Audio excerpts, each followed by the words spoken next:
उच्चारण करेंगे। ओ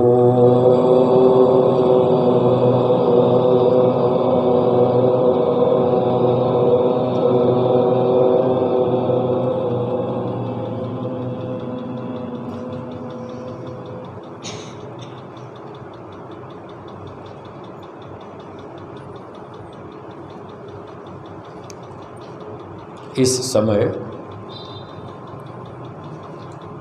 हम सत्यार्थ प्रकाश पर कुछ विचार करेंगे।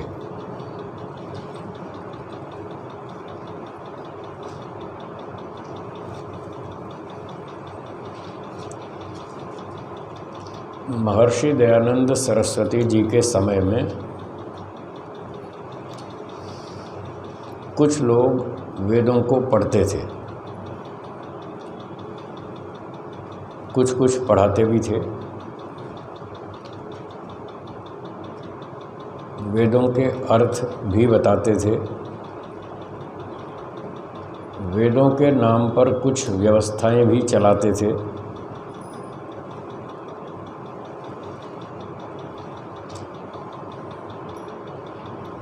परंतु वेदों का अर्थ ठीक नहीं बताते थे, गलत अर्थ बताते थे।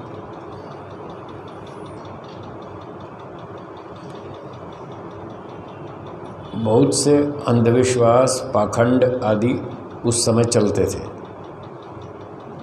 और वो अधिकांश वेदों के नाम पर चलाते थे।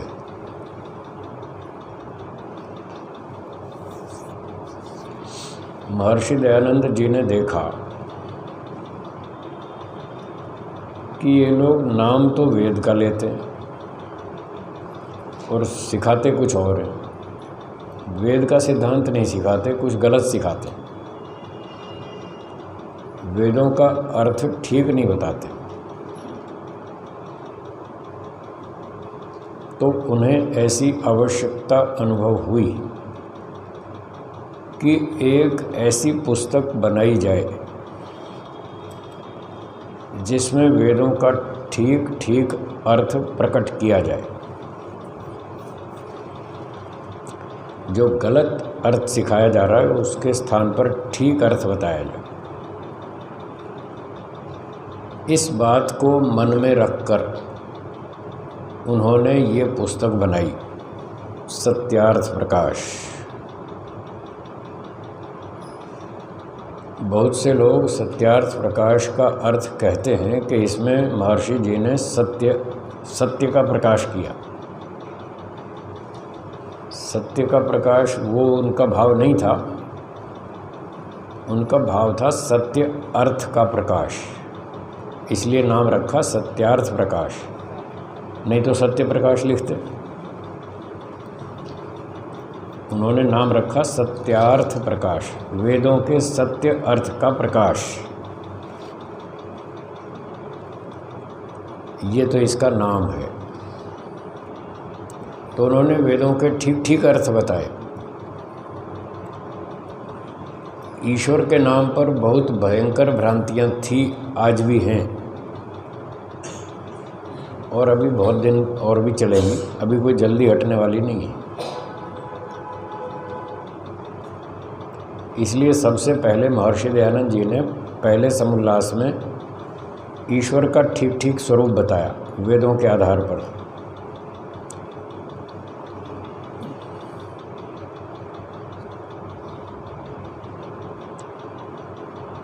और उन्होंने बताया कि वेद ईश्वर का दिया हुआ ज्ञान है, ईश्वर का दिया हुआ संदेश है। ईश्वर सर्वज्ञ है। क्या सर्वज्ञ कोई भूल कर सकता है? हाँ जी, नहीं कर सकता। अल्पज्ञ से तो भूल होती है। हम सब मनुष्य हैं, आत्माएं हैं, आत्मा अल्पज्ञ है, उससे तो भूल होना संभव। पर सर्वज्ञ तो भूल नहीं कर सकता। ईश्वर तो सर्वज्ञ है और वेद ईश्वर का दिया हुआ संदेश है। इसलिए वेदों में कोई गलती नहीं है, कोई भूल नहीं है। ये उन्होंने स्थापना की बहुत ज़ोर से, बहुत जम के स्थापना की इस बात की कि वेद सबसे ऊपर है, वेद सत्य है। फिर समस्या ये खड़ी होती है कि एक व्यक्ति वेद का अर्थ कुछ और करता है, दूसरा व्यक्ति कुछ और अर्थ करता है, फिर वहाँ दिक्कत आती है कि कैसे पता चले किसका अर्थ ठीक है। तो महर्षि दयानंद जी ने कहा कि देखो, मैं जो अर्थ बता रहा हूँ कोई मेरा अपना घर का नहीं है। सृष्टि के आरंभ में जो 4 ऋषि हुए उनको तो ईश्वर ने वेद का ज्ञान दिया, सीधा सीधा स्वयं ही दे दिया ईश्वर ने। फिर उन्होंने जब मनुष्यों को पढ़ाया तो उन मनुष्यों में जो सबसे पहला ऋषि बना उसका नाम है ब्रह्मा। क्या नाम है? ब्रह्मा। और फिर आगे आगे आगे बहुत सारे हजारों ऋषि होते आए, लाखों ऋषि होते आए।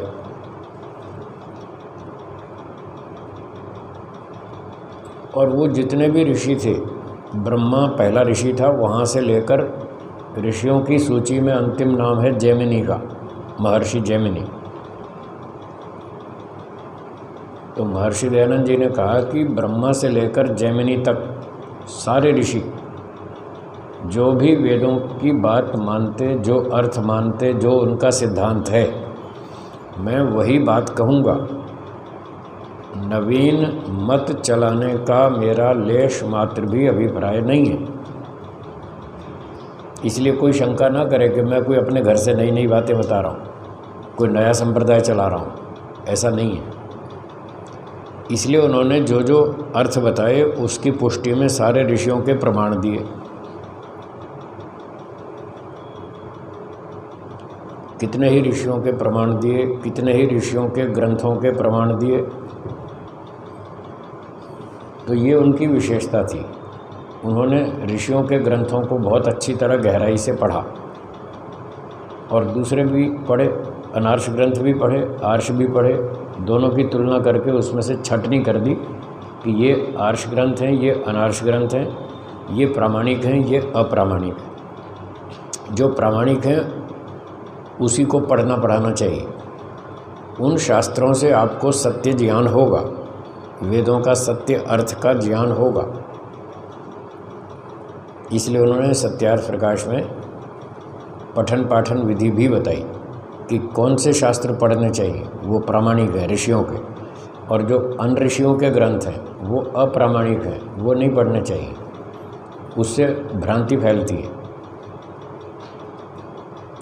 इस प्रकार से महर्षि जी ने उस समय में वेदों का सत्य अर्थ का प्रकाश किया और सबसे पहले समुल्लास में ईश्वर का स्वरूप बताया, बहुत लंबा चौड़ा बताया। आज भी सारे संप्रदायों की अगर हम गिनती करें तो लगभग 2000 से कम नहीं होंगे। 1000 के आसपास तो उसी समय में थे, महर्षि दयानंद जी के समय में। उन्होंने कहीं लिखा भी है कि अगर सबको इकट्ठा करें तो 1000 से कम नहीं होंगे। और अब तो रोज़ बढ़ते जा रहे हैं। तब से लेकर अब तक कितने सारे और नए से नए संप्रदाय खड़े हो गए। रोज़ टेलीविज़न में देखते हैं कोई ना कोई नए प्रवक्ता, वो अपना नया संप्रदाय खड़ा कर देते।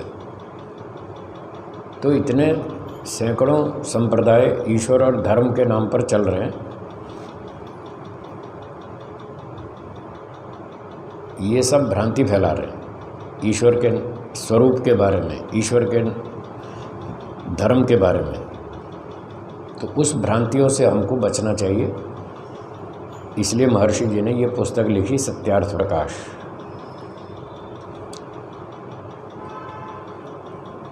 ईश्वर के नाम बड़े विचित्र हैं, उसके गुण बड़े विचित्र हैं।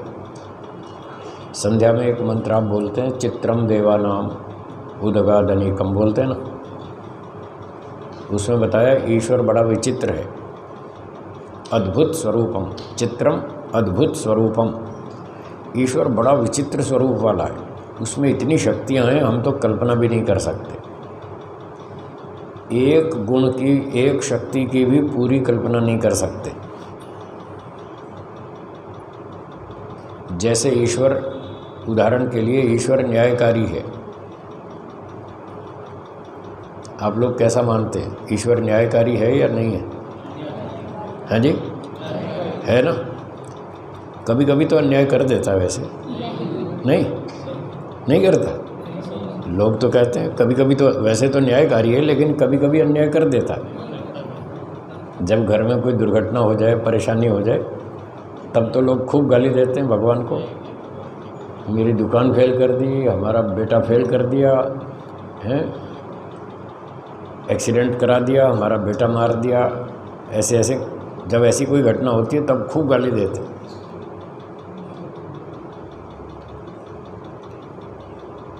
तो वो ईश्वर को ठीक से नहीं समझते, नहीं जानते। सही बात यह है, ईश्वर पूर्ण न्यायकारी है। कभी भी किसी पर भी इतना छोटा सा भी अन्याय नहीं करता, सबके साथ न्याय करता है। ईश्वर के हजारों गुण हैं, मुझे उनमें से ये बहुत पसंद है, न्यायकारी। सबसे पहले तो मैं न्यायकारी पसंद करता हूँ। मुझे 2 गुण ईश्वर के बहुत खास पसंद हैं। अच्छे तो सारे ही हैं, कोई ख़राब नहीं है, पर अपनी अपनी पसंद भी तो होती है ना। किसी को कोई रसगुल्ला अच्छा लगता है, किसी को गुलाब जामुन अच्छा लगता है, किसी को समोसा कचौरी अच्छा लगता है, अपनी अपनी पसंद भी तो होती है ना। तो मुझे और भी बहुत सारे गुण पसंद हैं, पर ये 2 खास, एक न्यायकारी और एक आनंद स्वरूप, ये 2 गुण मुझे बहुत पसंद हैं। मैंने इन 2 गुणों से ईश्वर की बहुत लंबी उपासना की। गायत्री मंत्र और ये 2 गुण, इनसे मैंने बहुत लंबी वर्षों तक उपासना की, उससे मुझे बहुत लाभ हुआ। तो मैं कह रहा था, न्यायकारी ईश्वर का एक गुण है। ईश्वर न्यायकारी है। न्यायकारी कौन हो सकता है? जो पहले ठीक ठीक कर्म को जान लेवे। अगर न्यायाधीश मुकदमा ही नहीं सुने तो क्या न्याय कर पाएगा? नहीं कर पाएगा। तो न्यायाधीश न्याय करने के लिए पहले पूरा मुकदमा सुनते हैं, किसने क्या गड़बड़ की, क्या अपराध किया, कब किया, कहाँ किया, कैसे किया। तो पूरा मुकदमा सुनते हैं, वो पूरी जानकारी करते हैं, और फिर वो जानते हैं कि ये अपराधी सिद्ध हो गया, उसका प्रमाण भी मिल गया। जब पता चल गया ये व्यक्ति अपराधी है, इस अपराध किया, इतना किया, यहाँ किया, ऐसे किया, फिर न्यायाधीश को ये भी पता होना चाहिए कि इस अपराध का कितना और क्या फल दिया जाए। फल भी तो पता होना चाहिए। अगर उसको दंड संहिता न मालूम हो, आईपीसी मालूम नहीं हो, तो क्या ठीक ठीक न्याय कर पाएगा न्यायाधीश? नहीं कर पाएगा। यानी कर्म की भी जानकारी होनी चाहिए, फल की भी जानकारी होनी चाहिए, फिर ईमानदार भी होना चाहिए, और नहीं तो फिर न्याय नहीं होगा। कर्म भी पता है, फल भी पता है, पर है बेईमान, तो फिर भी न्याय नहीं होगा। तो न्याय के लिए क्या ज़रूरी हुआ? कर्म को भी जानो, फल को भी जानो, और ईमानदारी भी रखो, फिर ठीक ठीक न्याय हो सकता है। अब ईश्वर जब इतने जीव हैं, असंख्य जीव हैं, हमारी तो कल्पना से भी बाहर है, इतने अधिक जीवात्मा हैं, सोच भी नहीं सकते हम। एक मनुष्य शरीर में करोड़ों जीवात्मा रहते हैं, करोड़ों। एक डॉक्टर साहब ने बताया था। हमारे शरीर में बहुत सारे बैक्टीरिया होते हैं ना। एक सुई लगाओ, बाहर निकालो, उसमें बहुत सारे बैक्टीरिया आ जाते हैं, फिर डॉक्टर साहब उसको फेंक देते हैं। वही सुई दूसरे आदमी को नहीं लगाएंगे, क्योंकि उसका इन्फेक्शन दूसरे को हो जाएगा। ये तो आप सभी जानते हैं। सुई लगाकर फिर उसको कचरे में फेंक देंगे, फिर दूसरे रोगी को नई सुई लगाएंगे। तो इतने बैक्टीरिया हैं, करोड़ों, एक शरीर में, और 8 अरब तो मनुष्य हैं धरती में। अब 8 अरब को करोड़ों से गुणा कर दो, कितनी संख्या हो जाएगी। इतने तो बैक्टीरिया केवल मनुष्यों के शरीर में, और मनुष्यों की संख्या तो बहुत कम है। चींटियाँ, कीड़े मकोड़े और लाखों प्रकार के जीव जंतु हैं, और सबके अंदर तरह तरह के बैक्टीरिया हैं, और कुछ और नए बना दिए ये कोरोना वाले कुछ और बना दिए नए। तो इतनी संख्या अधिक है, हम सोच भी नहीं सकते, हमारी कल्पना से भी बाहर है। इतने जीवों का ईश्वर हिसाब रखता है। अच्छा, आपको कह दिया जाए कि 1 सप्ताह तक अपने कर्मों का ध्यान रखना, सुबह से लेकर रात तक क्या किया पूरा हिसाब रख लेना, रख लेंगे?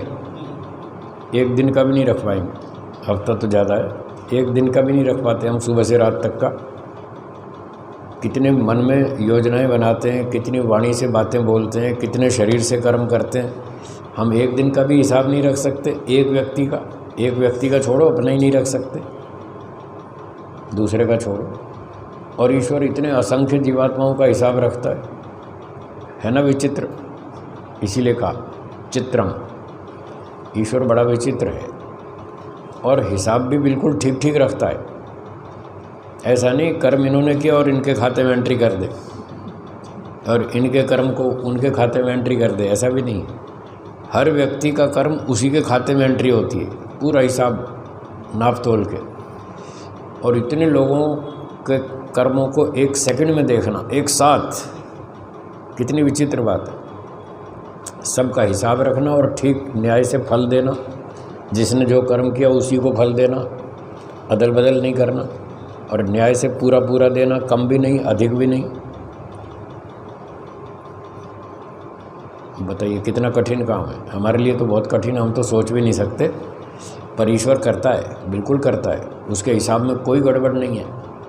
वेदों में लिखा है न किल विषमत्र, ईश्वर के व्यवस्था में कोई कमी नहीं है, कोई गड़बड़ नहीं है।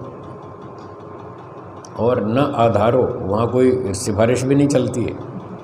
हाँ, कोई जैसे यहाँ अप्रोच लगा के काम कर लेते हैं ना ऑफिस में, वहाँ सिफारिश नहीं चलती है, कोई रिश्वत नहीं चलती, कोई सिफारिश नहीं चलती, कोई कंसेशन नहीं चलता, वहाँ ठीक ठीक न्याय होता है। तो ईश्वर का एक ही गुण न्यायकारी इतना विचित्र है। ये महर्षि दयानंद जी ने समझाया सत्यार्थ प्रकाश में कि ईश्वर को न्यायकारी समझो। संध्या के मंत्रों में भी वो जो अघमर्षण के मंत्र आते हैं उसमें भी ईश्वर की शक्ति बताई कि देखो ईश्वर ने सूर्य बनाया, पृथ्वी बनाई, चांद बनाया, तारा बनाया, इतने समुद्र बनाए, नदियाँ बनाई, पर्वत बनाए, दुनिया भर की चीज़ें बनाई। और जैसी पिछली सृष्टि में बनाई थी वैसी ही अब बनाई और वैसी ही आगे बनाएगा। उसके ज्ञान में कोई वृद्धि, ह्रास, क्षय, उल्टापन नहीं होता, कोई परिवर्तन, परिवर्धन, संशोधन कुछ नहीं होता, क्योंकि उसका ज्ञान पूर्ण है, एक रस है, एक जैसा है, परफेक्ट है, उसमें कोई कमी नहीं है। और वो इतना बड़ा ब्रह्मांड बनाता है, बार बार बनाता है, तो उसकी शक्ति का विचार करें कितनी शक्ति होगी। इतने शक्तिशाली ईश्वर से क्या आप बच सकते हैं? हैं जी, कोई नहीं बच पाएगा। ये समझाया कि ईश्वर को समझो, ऐसा ईश्वर, अच्छे काम करो, घोटाले मत करो, सांप बिच्छू बना देगा। तो वेदों में ये सिद्धांत बार बार कूट कूट के भरा हुआ है कि दंड के बिना कोई सुधरता नहीं है। ऐसा ईश्वर का स्वरूप बताया महर्षि जी ने। फिर इसी तरह से और भी बहुत सारे नाम बताए पहले समोल्लास में।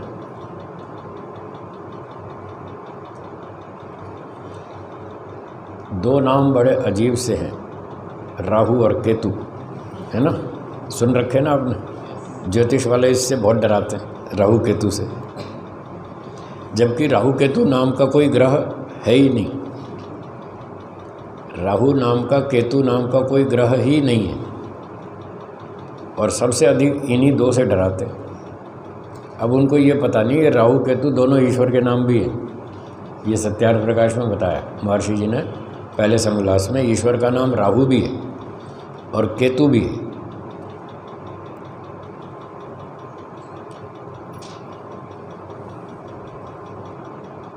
तो इस प्रकार से बहुत सारे नाम बताए, सरस्वती, अर्यमा हैं, और बहुत सारे शंकर, गणेश, महेश, बहुत सारे नाम बताए। पर गणेश का नाम सुन के फिर आप सूंड वाला मत समझ लेना। हाँ, महर्षि जी ने यही समझाया, ईश्वर का नाम गणेश तो है पर वो सूंड वाला नहीं है, वो सर्वव्यापक है, निराकार है, ऐसा गणेश है। गणेश, गणपति, गण का अर्थ है समुदाय और पति उनका रक्षक। ईश्वर सब समुदायों का रक्षक है, इसलिए उसको गणपति कहते हैं। और गण माने समुदाय, ईश मतलब राजा, मालिक, स्वामी। तो ईश्वर सब गणों का स्वामी है, इसलिए उसको गणेश कहते हैं। ब्रह्मा कहते हैं, ईश्वर सबसे बड़ा है, सबसे महान है, इसलिए उसको ब्रह्मा कहते हैं। विष्णु कहते हैं, ईश्वर सर्वव्यापक है, इसलिए उसको विष्णु कहते हैं। और महेश सबसे बड़ा राजा है, इसलिए उसको महेश कहते हैं। वो ब्रह्मा विष्णु महेश वो 3 जोड़ी मत समझ लेना पौराणिकों वाली, वैसी नहीं। ईश्वर निराकार है, फिर भी ये सारे उसके नाम हैं। ब्रह्मा है, विष्णु है, महेश है, गणेश है, सरस्वती है और बहुत सारे नाम हैं।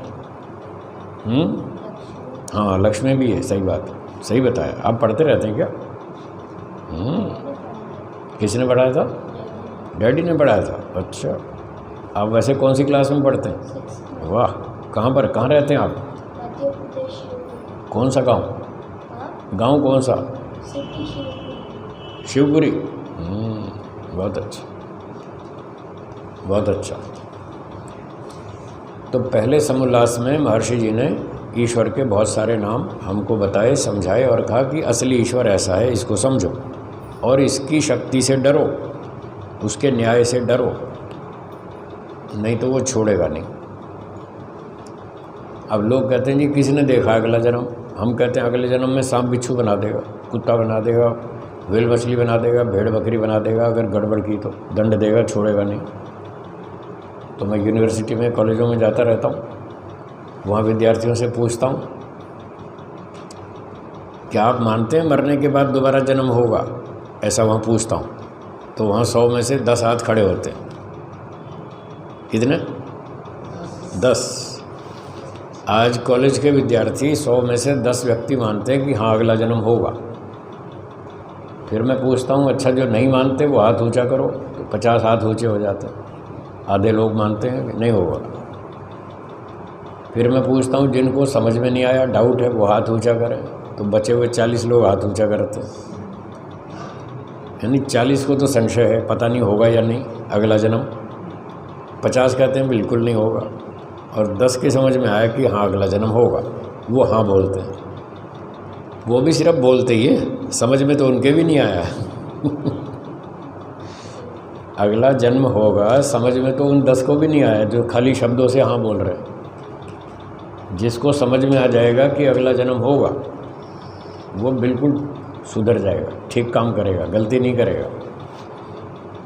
क्योंकि उसको अगर समझ में आ गया कि अगर मैंने गलतियां की तो भगवान मुझे अगले जन्म में तो सूअर कुत्ता बनाएगा, सांप बिच्छू बनाएगा, तो वो छोड़ता नहीं, माफ़ करता नहीं है। लोग बहुत उसको ऐसा समझते हैं कि भगवान माफ़ कर देगा।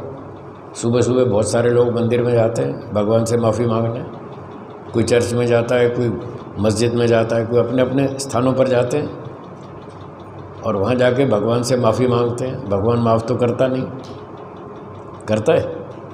नहीं करता ना। देखो कितने सारे लोग हरिद्वार जाते हैं, बड़े बड़े मेले लगते हैं, कुंभ के मेले लगते हैं 12-12 वर्ष में, खूब संख्या आती है वहाँ, करोड़ों की संख्या में इकट्ठे होते हैं वहाँ कुंभ के मेले में। वहाँ हरिद्वार में जाके गंगा जी में स्नान करते हैं। क्या सोच कर जाते हैं? पाप धुल जाएंगे। धुल जाते हैं ना? धुल जाते हैं? नहीं धुलते। 1-1 करोड़, 2-2 करोड़, 2.5 करोड़ लोग जाते हैं। वो ये सोच के जाते हैं हमारे पाप धुल जाएंगे। आप कह रहे नहीं धुलते। आप तो 150 लोग हैं, वो 2 करोड़ है। आप कह रहे नहीं धुलते पाप, तो वो 2 करोड़ आदमी गलत हैं क्या? हैं? गलत है? क्या कह रहे हैं? अगर ऐसे पाप धुल जाता है जो स्नान करने से, हाँ, हॉस्पिटल इतने डॉक्टर लोग क्यों कर रहे हैं? ठीक बात है, सही बताया।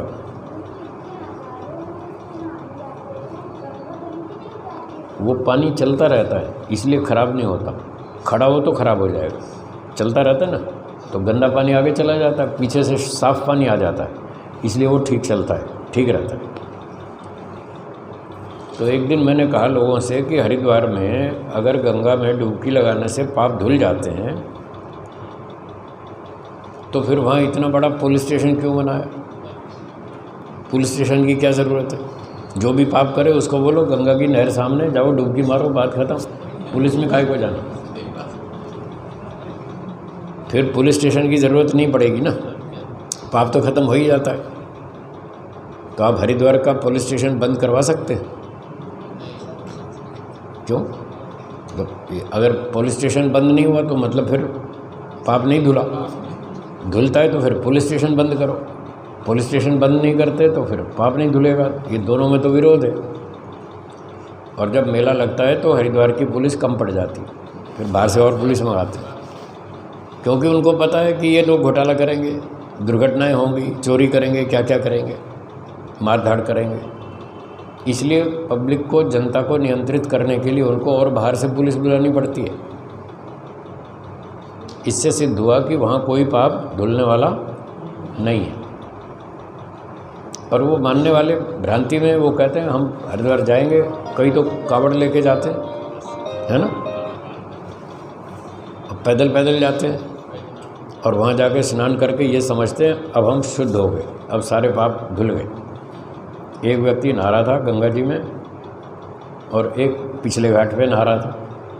तो वहाँ जो नहा रहा था तो उसके पाप पानी में चले गए, तो वो पानी में पाप आ रहे हैं कि नहीं आ रहे? और जो पीछे वाले पाप आ रहे हैं इस आगे वाले को चिपट गए तो लेने के देने पड़ जाएंगे। गया तो सब धुलवाने, उल्टा और चिपक गए।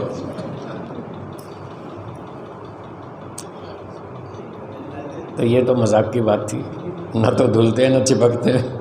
वो पाप धुलते ही नहीं तो चिपकेंगे क्या? तो ये तो लोगों को भ्रांति है, वहाँ कोई पाप नहीं धुलते। पर लोगों को भ्रांति पक्की है, वो ये समझते हैं अब हम ठीक हो गए, घर आके फिर घोटाले शुरू कर देते।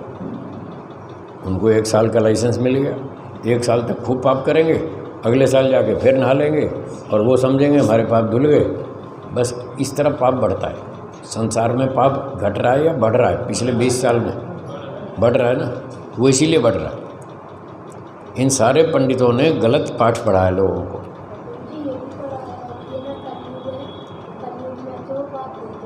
क्यों कलयुग में होते? कलयुग में भगवान बदल जाता है क्या? नहीं, बोल रहे वो पढ़ाते हैं ना। हाँ, वो गलत पढ़ाते हैं। ये कलयुग सतयुग कुछ नहीं है, कल बताएंगे, आज समय पूरा हो गया, कल बताएंगे आपको, ठीक है? कलयुग सतयुग में क्या फ़र्क है। तो कोई पाप धुलते नहीं है। अगर पाप धुल जाते और सब लोग शुद्ध हो जाते तो फिर ये सूअर कुत्ते क्यों बनाता ईश्वर? फिर तो एक भी पाप नहीं हो, एक पाप जब बचा ही नहीं तो फिर कुत्ता गधा क्यों बनाएगा? कुत्ता गधा इसीलिए तो बनाता है कि पाप बचे हुए हैं, उसका दंड देना। आइए बैठिए।